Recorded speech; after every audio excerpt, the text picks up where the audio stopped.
Hello, everyone, and welcome back to Nine Lives podcast with your host, Cassia. Today, we have the honor and joy and privilege of having the beautiful Becky Briggs on the show with us. So, welcome. Thank you so much for coming on. Thank you for having me. I'm so excited. I'm so excited. For those who don't know Becky, I'll do a very brief summary of your incredible career so far. You are the European Under-23 world record marathon holder. And in 2022, you won the Manchester Marathon. Won it. Your marathon PB is 2:29:04, correct? And you represented Britain for the half marathon and cross country. Yeah. Which is incredible. You are an amazing human being. And our connection is that we live in the same place. Yeah. And I will never forget the first time I saw you, because I think we had or have the same management, or someone sent me your page, and I was like, oh my God, she's so amazing.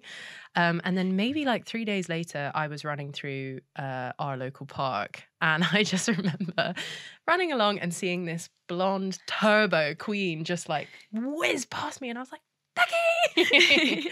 And then we kept bumping into each other in M&S and various other times. So we're local to each other and we run the same park. And it's been such a joy to watch your journey unfold and see you smash the London Marathon.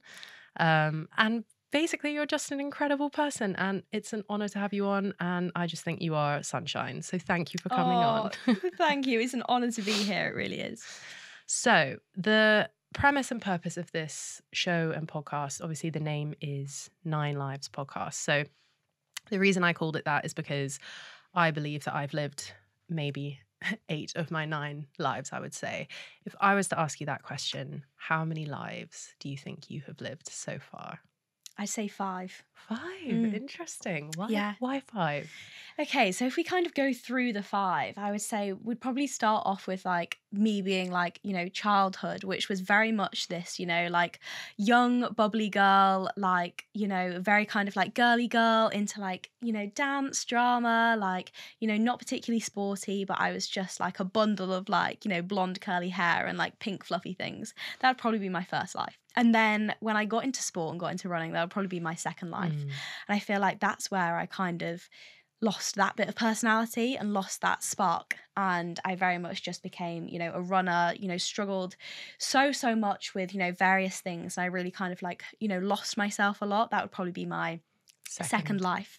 My third life would probably be, the journey back from that type of thing and kind of like really trying to rebuild, but being in sort of kind of like a limbo where I was very much still in school, like focused very much on academics and still kind of struggling, but it was all kind of like, work, school work, kind of like, power through that. And then my fourth life would probably be kind of coming out the other side of that and being like, actually, I do want to take sport more seriously, going to uni and doing something sport related. I did sports nutrition and kind of finding my feet there, getting into social media, becoming a running coach. And then I would say my fifth life is probably the one that I'm in now, where I'm finding myself again, not just as a runner, but as so much more than that. And I feel like I'm finally getting to the point where I'm like happy being me for who I am, rather than being like, a runner or an athlete. It's like, yeah, that's a massive part of me and it means so much, but like I've got personality to bring to it as well. And I finally feel like I'm at the point where I can, show that. Amazing. Because obviously being a runner is such a huge part of your identity. And I think a lot of people can lose themselves to that identity. And there's almost this like strange thing that happens, I think, especially with women, is that we feel that we can't express our femininity within the sport and be taken seriously. Have you ever had any, experience with almost like fighting your femininity or feeling like you're fighting your femininity, but still performing at such a high level?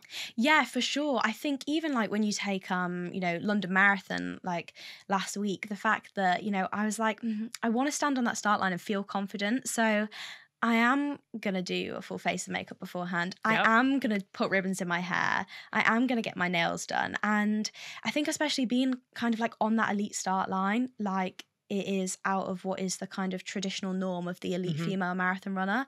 But actually, I'm kind of like really okay with the fact that like I don't want to fit what has been classically the norm, because I am here Mm-hmm. and I am me. And yeah, like if I want to have my nails done because that's going to make me feel good, then I'm going to do it. And I think that by being you, you're inspiring other women to be themselves too. But also, I think you're creating this accessibility to elite sports. Like we had coffee before this and we were just chatting about how, to me, you're like the elite athlete that lives next door, or literally the girl next door. And I think it's so wonderful because obviously your performance and output is so incredible, but you are so grounded and so easy to chat to. And I think it's wonderful that you're showing girls everywhere that they can click into that extraordinary. Do you remember the point, or was there a turning point where you thought, okay, I actually think I can make it as an elite, or I'm going to try? Like, what, through your marathon and long distance running journey, when was the point that you said, right, I think I could do like 2.5-hour marathons? So it was the first ever half marathon that I raced, which was January 2019. Yeah, it would be January 2019. And I was aiming for sub 80. That's what I was aiming for. And this was before the carbon shoes or anything. Like I had a very old-fashioned sports watch type of thing. I didn't really know what I was capable of. And I came into the finishing straight and I was like, hang on a minute, the clock's on 74. And I crossed the line in just under 75 minutes, which was the British under 20 record at the time. And in that moment, I thought, oh, like I haven't really done the specific training for this. Like I'd worked really hard, don't get me wrong. Like I had worked really, really hard. But I kind of thought in that moment, like, I think I've got more to give here in this sport. It was kind of like that, like that wake up call that actually, like, Got something here. I've got something here. Yeah. Do you think that's a natural talent? I think I've got a natural drive, but I genuinely think, because I've thought about this a lot, and when you kind of think like in another life this, in another life that, and I think like I've ran consistently and trained really, really hard since about the age of 9, which, like I'm 24 now, which it's a long time to really work at one thing. And I've kind of thought, if I did the same in, for instance, like gymnastics or playing an instrument, I think I'd be really good at it. I think if there is a certain, like, if you dedicate so much time, passion and energy into something, like it does pay off. Yeah. So I think natural talent, not really, but I think I've got that drive. So there was no doubt that it, if I wasn't going to lose that, then it was going to go somewhere. And that I'd love to dive into the idea of purpose and drive for you, because a lot of the people that listen to this podcast are not elite runners and are not interested in running fast, but they're interested in finding purpose, gathering momentum. Maybe they're late bloomers or people who are struggling to find that thing that makes them tick. You are 24 years old, and obviously what you've achieved is incredible. But what strikes me about you is, like you say, you are so driven. So what is it that like lights that fire for you? Has it always been that way? So I would say no. So when I very first started running, unfortunately, like my relationship with running as a whole was so complicated and quite negative. And I was doing it more to make myself feel worth something. So if I was really, really pushing myself to the absolute extreme, it felt like I was like feeling worthy of like myself type of thing. And, that resulted into a very negative downward spiral mentally, ended up with an eating disorder in a psychiatric unit. And when I came out of that, it took 5 years for me to really kind of like get back that sense of like, okay, like I am me, and I am like more than this illness. But now it's kind of like I owe it to past me to do this for a positive reason, and to have that drive to see like just how far I can go in a positive sense. And it's no longer like feeling that I'm not worth enough. It's about just enjoying it and seeing, just how far I can go. But it definitely, started off on a real negative. Yeah. And then, now I have that switch to be like looking back, like, I had to fight so hard to get to the position that I'm in now, that I'm like, I really owe it to her to keep on going. Yeah. I think a lot of people will relate to that. I think running as a whole, although it is an incredible sport, can often switch into something that's a bit obsessive. Yeah. And I see a lot in women, this almost like obsession with weekly mileage, and they're not fueling enough. Yeah. And you know all too well the slippery slope that Yeah. can take you down. But I love that idea of rewriting your story and doing it for your past self. That sounds like you've really, really found your purpose in that. Yeah. And I think what's so beautiful is that we can reclaim things that we love, places we've been, and make them into good things and good memories. And that's incredible, that journey that you have been on, and you're able to kind of take running back and have it be this sort of like healthy balance for yourself. But I wanted to touch a little bit on that balance, because obviously your output is quite high. I mean, it's literally your job to be a runner. So of course you're going to run. The fueling side of things, and I've spoken about this a few times on the podcast, my personal opinion is often the downfall of performance in women is that they don't realize how much they have to eat. Yes. And that is what plateaus them. Yeah. So if there are any young women out there listening now and they're not seeing progress, or they're scared to eat more, what would you tell them?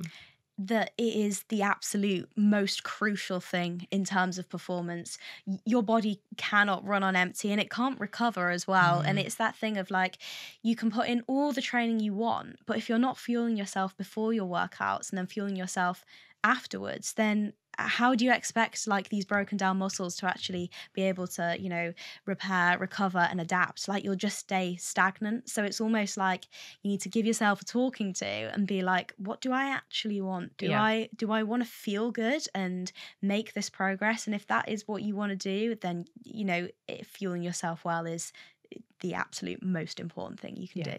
And you must see it with clients as well. Because Becky is a coach like myself. And I think one of the big hurdles has been the separation of nutrition for weight loss and wellness, which is obviously, it's a whole thing in itself. Yeah. And then nutrition for sport. Yes. Two different things. Yes. Completely different things. It's like, you know, you're fueling a sports car, basically. And I try and convince people that, you know, you've got to see it as fuel. But also enjoyment. Like, if you're running so many miles, it's brilliant that you get to go to a cafe and chow down on whatever pastries you fancy that day. Yeah. It's 100%. A joy.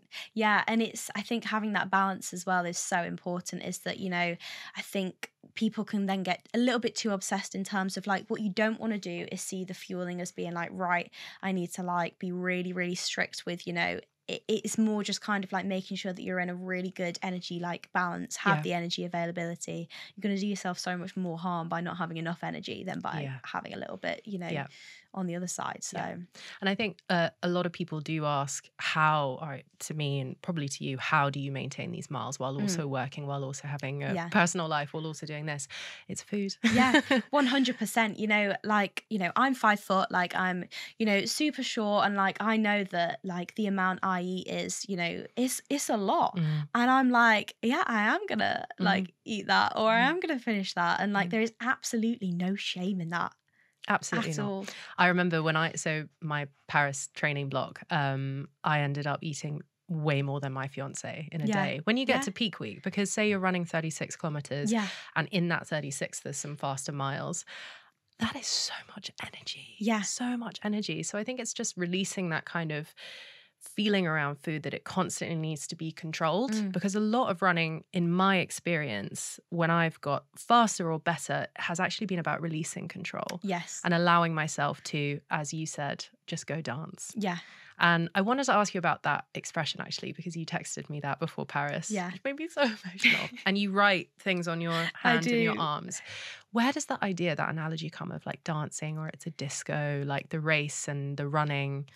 I think for so long, I saw races as being such daunting things that had so much pressure around them. And as much as when you have put a lot of time and energy into something, like, of course, you know, it's, you know, nerves are good because it shows you care. But it was kind of that reframing of like, this is something that I want to do. And there was a long time where music was not a part of my life. When I was in a bad place, I felt like I couldn't listen to music. which is really, really strange because growing up in like theatre, like, you know, it was always something that I really enjoyed, but for a long time I couldn't listen to music. And then getting back into the fact of actually, you know, putting music on full blast when I'm running and, you know, just enjoying it, being fully immersed in it. You don't need to look at your watch when you're on an easy run. Just go and dance. Go dance. You know? I love that. And that, honestly, I have a similar thing where on the start line of my first ultramarathon, I said to myself, it's not a big deal. Yeah. You know, because of course, it's a really big deal. But people often get in their heads, which gets them out of their body, which means that they don't perform better. And I think being a little bit more loosey-goosey about the whole thing really helps. Yeah. So I love that. Go dance. And also, you signed up for this. It's meant to be fun. Yeah, exactly. This is the thing as well. And I think, you know, taking that kind of pressure off to think like, no, like I do want to do this. And I think as soon as you actually, you know, ask yourself and the answer would be actually, I don't want to do this, don't do it. Yeah. I think that's something really important, especially in terms of races and things. You know, social media is absolutely amazing, but, you know, there's a lot going around marathons and things, and you can run and not race, and that's absolutely fine. But you can also run and race if that's what you want to do. Yeah. I think, it's finding what you want and trying to block out the noise of other people's expectations. Yes. Okay. So we have had some voice note questions from my gorgeous audience. This one comes from the lovely Katie, and I think it's quite relevant to this conversation. So I'll play it out and then maybe you can give her a little answer. Hey, I've got a question for Becky Briggs, and it would be, if you were to start your fitness again for like a 5k, 10k, what's the first thing that you would concentrate on? I'm about to start doing running again for the first time. I've actually entered the London Marathon because I've been inspired by Becky. But where would you start? I'm so unfit. I just want to know where you'd start.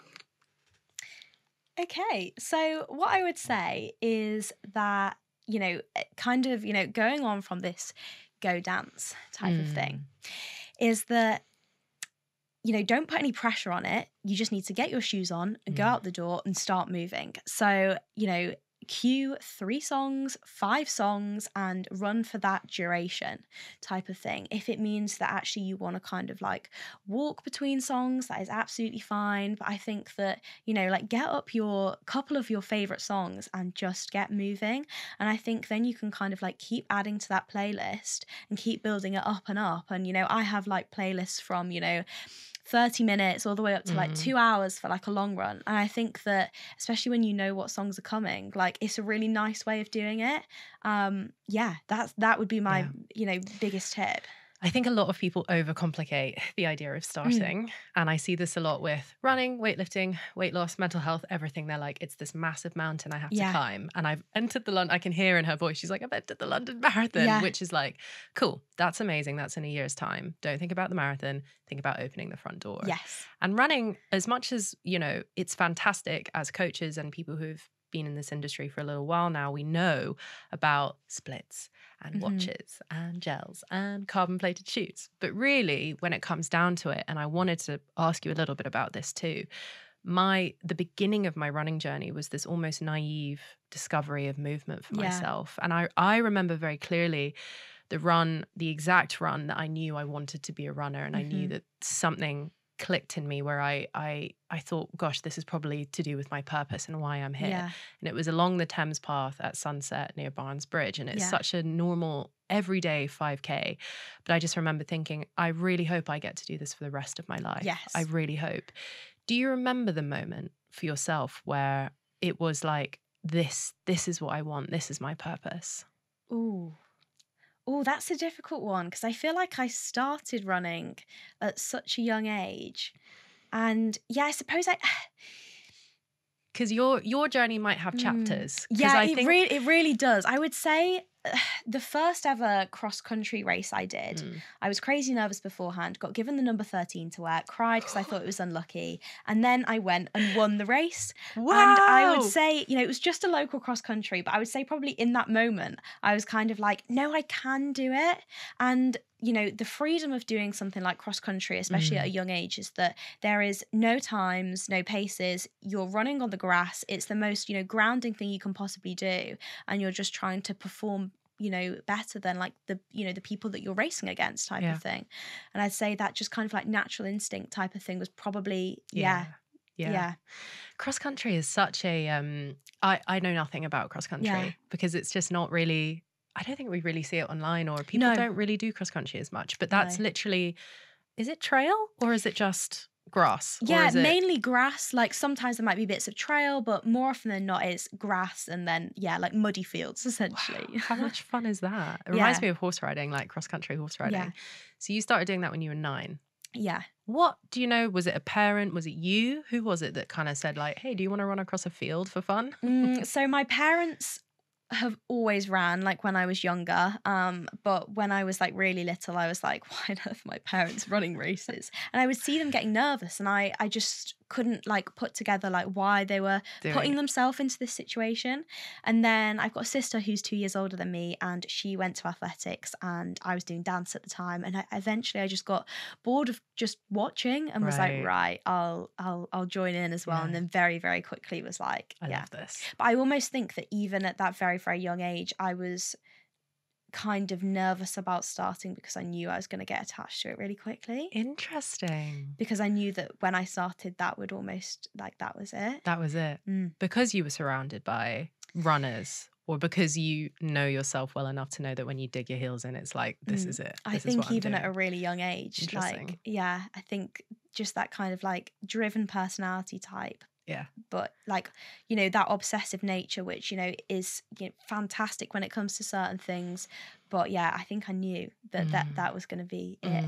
And I kind of think, what would I be doing if I'd have never found that? Yeah. But I was always going to find it. Oh, you were always going to find it. Always, always. You've obviously got that fiery passion that can be, it could be running, it could be anything, but whatever you found, I think you've definitely just run with it, literally. That's fascinating that your parents were so they were running races too? Yeah. Marathons? Half marathons? Like 10Ks, just like local 10Ks. Yeah. My mum was a sprinter when she was younger. Amazing. Yeah. My dad was a sprinter for Northern Ireland, so there you go. Which he didn't tell me until like a few months ago, and I was like, right, like, oh, okay, so it does run in the family. Like, hello. But that's so interesting that you were born with that fire in your belly. But that obsessiveness you talk about, which is quite prevalent in runners, how do you you'll never remove the bad parts, but do you have a way of kind of temperature checking when it is going into a bad place? Do you know the signs, and how do you pull back? Yeah, for sure. I think that coming back from injury has really made me reframe that, because I so wanted to just be back running again. And I'm in a position now where if you told me that I could never race again, I would still, continue to run every day, and I would still continue to push myself. And I think it was almost that reframing of like, no, you're doing this because you really want to, that has made me be like, stats and things are so important, but especially for this past marathon block, is that I have been the most relaxed. I don't have a track of like, it shows my mileage on Strava, but it doesn't affect me. Paces in sessions were what they were the outcome rather than kind of like, love it, what I was going for. And it worked really well. Love it. Just, relaxing into it and trusting your natural abilities, which you obviously have, and the hard work you've done, which is amazing. But so to talk about injury, for those who don't know, after the European Championships, you're diagnosed with a career-changing bone injury, which was a bilateral stress fracture on the sacrum, which is in your lower back. Yeah. Under eating and running a little bit too much maybe might have added to that. So you're 2 years on now, rehabs, and you've just run the London Marathon, which is incredible. And obviously this is like a massive comeback story for you. And it must have been a very emotional race. Yeah. How did you feel on the morning? And do you want to give us like, maybe like a little lowdown of the emotions of the day? Yeah. I mean, the build into London Marathon was, I think the thing is with marathons, and when you're in that really big training block, you haven't like reached the day of the marathon until you're actually there on the day of the marathon. Like anything can happen, whether it's illness, injury, whatever. It's, you're put in a lot of training for a long time and anything can happen. But on that day when I woke up, I was just like, I genuinely am excited, because I had made a pact with myself that like, of course of course you can do it. And that was one of the things that I wrote on my hand. Of course you can, because you know, you owe it to yourself. And whether I was gonna, you know, whether I'd have got cramp or something had have gone wrong during the race, I was gonna finish it. And that was all I wanted and needed from this London Marathon, was to go and just be there. Come and have a comeback. And what a beautiful comeback it was. Do you have any rituals on the morning or any little things that you do before a big race like that? Ooh, I'd say I try and kind of just keep really kind of, you know, grounded. I will write things on my hand, and there'll be the things that I kind of like talk over to myself. And apart from that, I kind of get into this state of like nothingness, right, where I kind of like shut out, because nothing else, you know, there's nothing that you can do that's going to actually change your physical training at that point. Yeah. So if you just kind of like become to this state of like calm, it is what it is. It is what it is. The work is done. You've already done it. Yeah. Like you've literally already done it. And I think that, just relaxing and, you know, Someone said that the training block is the marathon and the marathon is the celebration.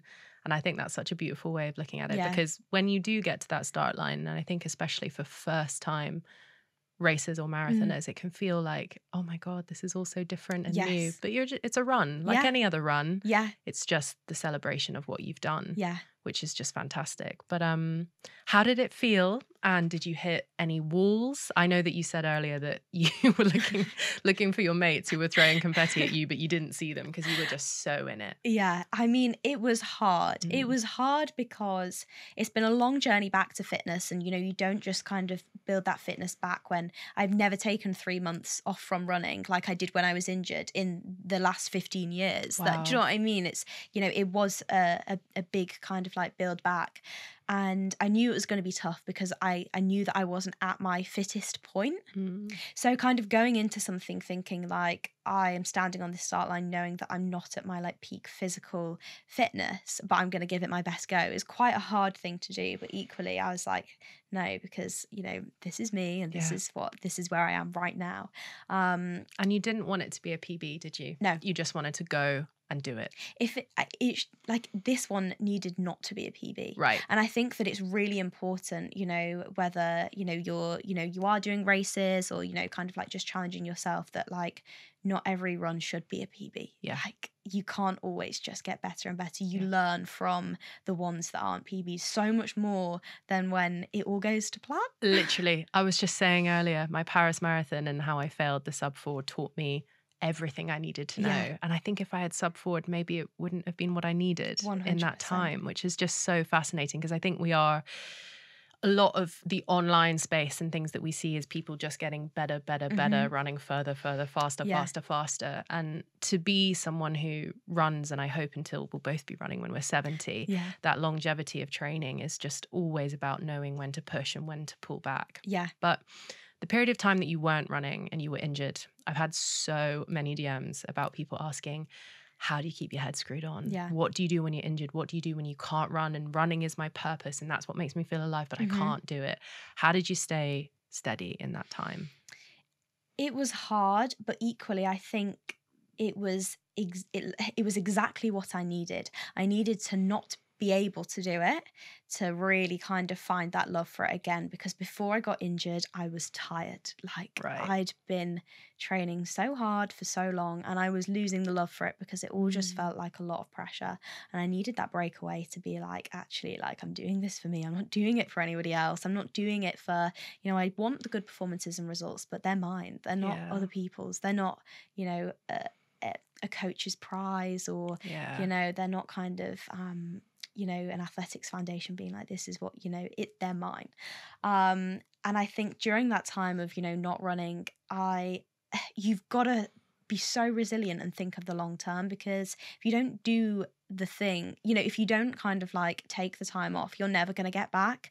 And I think almost that like, you just got to kind of look within yourself and be like so laser focused on the fact that like, no, I can't do this right now, but if I want to do it again, then I've, you know, got to take the time off. I've got to do the rehab. I've got to sit on the bike, and it might not be what you want to do, but sometimes we've got to do things that we don't want to do to get where we want to be. Absolutely. absolutely. It's the same thing for eating enough. People don't take enough recovery and time off. And I think injury is often a case of people pushing themselves too hard, like you did. And it's so easy with running to do that. Yeah. And I, thankfully, touch wood, I've never been injured. Yeah. I think because I have always had obviously I weight train and I do running, but I've always had a very kind of, if I want to skip a session, I will. Yeah. Granted, not my job to run fast like you. So I do have the privilege of being like, I don't fancy it today. I'm going to stay in bed. But I think people it's a really hard line to find. I need to push myself, become disciplined and driven enough to get the result that I want, but I need to not push myself too far. Yeah. How do you find that line? And obviously, it's different for everyone, isn't it? So it's like client to client, runner to runner, it will always be different. For me, I know it's when I wake up fatigued that I have to be like, right, okay, that's not happening today. Are there any signs that you can kind of look for in a client or yourself where you're like, right, time to take a day off? So this was really interesting, actually. This was back in January at the very start of the year. So just before I was getting into the marathon block, and I was doing a lot of training at this point. I was really, really fit, but I was having like dreams or nightmares, you could say, where I was injured and I couldn't run. And I spoke to my coach and I said, I think I need to pull back. I said, there is clearly something, going on here that I'm waking up scared that I'm going to run into an injury type of thing. Wow. And I was like, I think this is the warning sign that like I need to dial it back. And I think it's almost that kind of like subconscious conscious. Totally. Nightmares will tell you a lot about things that you're thinking about and worrying about. And if you're too tired to perform as well, it's definitely a sign to pull back. Yeah. In all aspects of life, I think, as well. So London's gone. It's done. It was a beautiful day. Congratulations. It must just feel amazing. I ran it too, but obviously I was just stopping and hugging people and crying a lot, which are very different marathon experiences, but obviously just both as worthy of the medal at the end. Yeah. Do you have any goals for the future? Is there an ultra marathon on the horizon? I'm trying to convince Becky to do that. Any other marathons, any other time goals, anything? What does dream 2024, 2025 for Becky look like? So I would like to do another marathon this year, hopefully Valencia at the end of the year, and just get back towards being at my best. Whether that's a PB or whether it's, closer to my PB, then that's fine, but just kind of like making that next step back type of thing. In terms of long-term goals, I need to think of the marathon as being a long-term goal. Most female marathon runners peak after the age of 30. So I did not know that. Yeah. There's time for me. there is absolutely time. You look at the British female marathon runners at the moment who are, like at their absolute peak, and they're over 30. So there's time. And you learn so much from each marathon and each marathon block and the conditioning over time that if I can still be in one piece, enjoying it, I know that I can perform well in like 10 years' time. Incredible. So yeah, I would love to run. I think I can run 225, 226. Oh, yeah. Yeah. I would love to get the Olympic rings tattooed on me, but equally, there is so much politics that goes into, selections and things like that, that I don't want to exit my running career thinking I failed if I've not made the Olympics. Oh, yeah. So, yeah, but I would be lying if I said, that I would love to go to the Olympics. One day, I'm sure, I have every faith that you will. What a beautiful thing to do. That's fascinating that I didn't know that about marathon runners, because I know the statistics on ultramarathoners, they peak around the age of 44. And men towards their late 40s, because I think there is something to be said for just wisdom, lots of failing and lots of time on legs that really go into making a good marathon runner. And this idea that everyone is only good at running when they're young is just not true at all. No. At all. And I think a lot of people do believe that they can't start because it's too late. Yeah, and it's never too late. It is never too late. No matter what it is, if you want to do something, just start. Just do because it. What are you going to lose? You don't want to look back and think, oh, I wish I'd have done that. I wish I'd have done this, because there's no one stopping you but you. So. Exactly. Like, I was just putting my medals out the other day. I'm obsessed with my medals because I just get so giddy over the fact that, you obviously were into athletics growing up, and I really, really wasn't. So this is like my second coming of like being into this thing of sport. And I realized that the first medal I ever had was 12 months ago Yeah. at the London Marathon. And since then, I've just, obviously for fun, more for fun, not Yeah. for competing, just entered these races because I can. Yeah. But imagine if I'd said no to the London Marathon a year ago and I'd said, oh, I don't want to do that, you know, or Yeah. not gone for that first walk or run. You have no idea what you could do if you just Yeah. put yourself out there. And like when you decided and you saw that you had this drive for, okay, I actually think I can do this like in a record breaking way. Not everyone has to break records, but No. your own purpose and your own drive and your own like, oh my God, I can do something. Running is such an amazing way to do that. It's Yeah. such a beautiful tool. And it really goes into other aspects of your life, whether that's career or family or discipline or whatever. It teaches you so much about yourself and Yeah. taking care of yourself. But Yeah. I'm a massive, massive fan of you, Becky. I think you're absolutely incredible. And thank you so much for coming on today.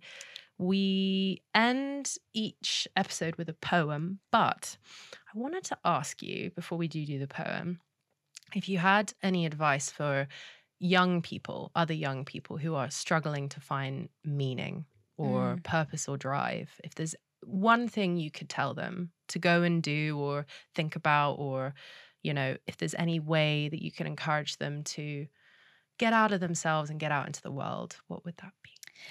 I would say it's to get out in nature, whether it's, you know, your local park, whether it's going to the coast, like get outdoors, like it's where we're meant to be, you know, especially if you're, you know, in school or in office jobs, you know, get outside and get moving. Yeah, I would say that is the biggest piece of advice, you know, just take the time to give, you know, yourself some TLC. Yeah. And I think doing that outdoors is the absolute best possible way. See a sunrise, see a sunset, Yeah. you know, see the beauty in the world for what it is without, you know, shut everything else out and just see that actually it's going to be okay. Yeah, totally. Do you have any favorite moments from the London Marathon training block? Because I mean, I follow the whole journey. Like I'm literally your biggest fan. It's quite embarrassing. But you went to Cape Town, you did that amazing block there, and the runs looked incredible. Obviously, you've been running around our local park like a lunatic. Do you have any runs that really stand out for you, or any moments that you were like, I think I've got this, I think I'm back? Yeah, I do.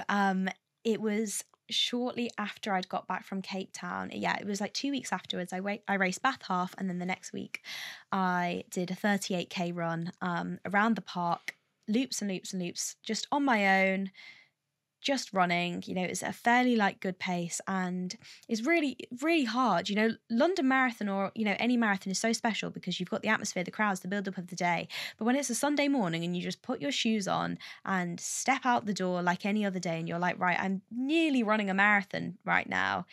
That was really, I finished and I just burst into tears. I couldn't stop crying. And it was just because I was like, no one else was here to see that or to do that. Like, it was just me. Just belongs to you. Yeah. I think that's another beautiful thing about running, is that it's not a team sport. Yeah. It is just for you, and it's just your body. There's no bicycle, there's no lake to swim in, there's nothing. It's just you doing this incredible thing. And what a beautiful moment to know. And then you went and smashed it. So cool. Okay, I've got some quick fire questions. These are questions I always ask my little running guests, Savannah and Finn and friends of the show. Fave trainers. Ooh. Run and recovery, let's Okay. say. Daily trainer would be New Balance 1080. Nice. And then race shoe would be Nike Vaporfly 3. Oh, Vaporflies. I've not tried the Alpha Flies. I was going to ask you. I ran in them in Paris, and it wasn't, I always find them, they're too big. Yeah. Do you know what I mean? Yeah. Like, I do like a little bit of a tighter shoe. Yeah. But the Vaporflies are great. Yeah. Very cool. Fave post-run meal. Ooh, I'm probably something like a massive like cheese toasty, that type of thing. You know, something where it's salty, you know, it's got the carbs in it, just something that's, you know, good. Yeah. Fave running song. Ooh. Hard to narrow down for you. I know you're a Ooh, music. this is... Yeah. Let's say for a happy run and a sad run. Okay. Free by Florence and the Machine would be happy. Sad. Probably Send in the Clowns. Oh, yeah. Yeah. I have a playlist called 4 Miles of Crying. And that's the first song. I love that. I've been on many 4 miles of crying. Yeah. It is funny, isn't it, how running just is so cathartic in a way that it almost, whenever I'm sad, it does make me feel better. But I often do feel like the sadness gets amplified at the beginning because it's such a release. And then I just end up sobbing on these runs. Yeah. And it's the best thing. It's the best thing because it gets it out. I think so many people don't realize how much they aren't connected to themselves and their emotions. And I think running almost forces you to check in with yourself. Yes.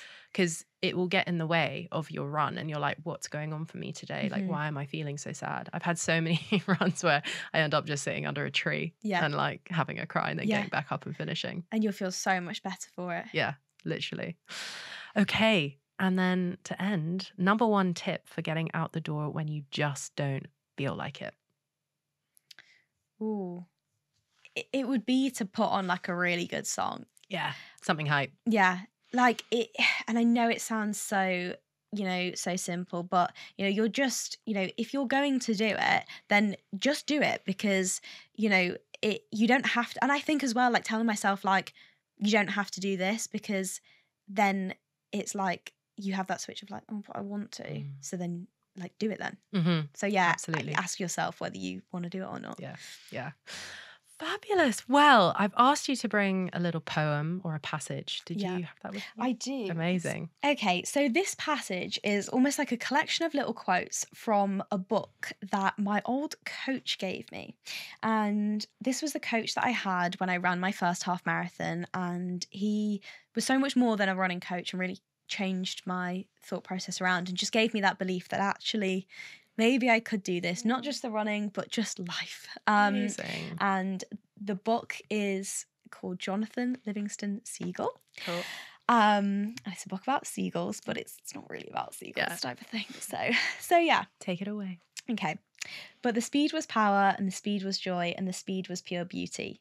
For each of them, the most important thing in living was to reach out and touch perfection in that which they most loved to do, and that was to fly. There is no such place. Heaven is not a place, and it is not a time. Heaven is being perfect. You will begin to touch heaven in the moment that you touch perfect speed. And that isn't flying 1,000 miles an hour or 1,000,000 or flying at the speed of light, because any number is a limit, and perfection doesn't have limits. Perfect speed, my dear, is being there. The trick was to know that his true written nature lived as perfect as an unwritten number, everywhere at once, across space and time. But overcome space and all we have left is here. Overcome time and all we have left is now. You have the freedom to be yourself, your true self, here and now, and nothing can stand in your way. Are you saying I can fly? I'm saying you are free. That's beautiful. Thank you, Becky.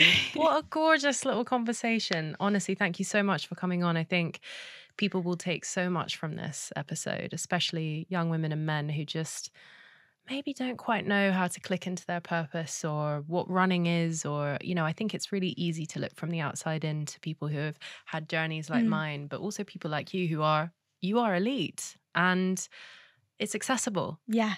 Like that kind of extraordinary is for everyone. And sure, it might not be a 2-hour 30 marathon, but it might just be a 5K, a park run. And that is your big race day. And thank you for being so inspiring, so lovely, so down to earth, so grounded, so beautiful, so feminine, so bubbly, so wonderful. And I wish you all the best with, the coming year. And I can't wait to just watch you take off, man. It's just the beginning. Thank you so much.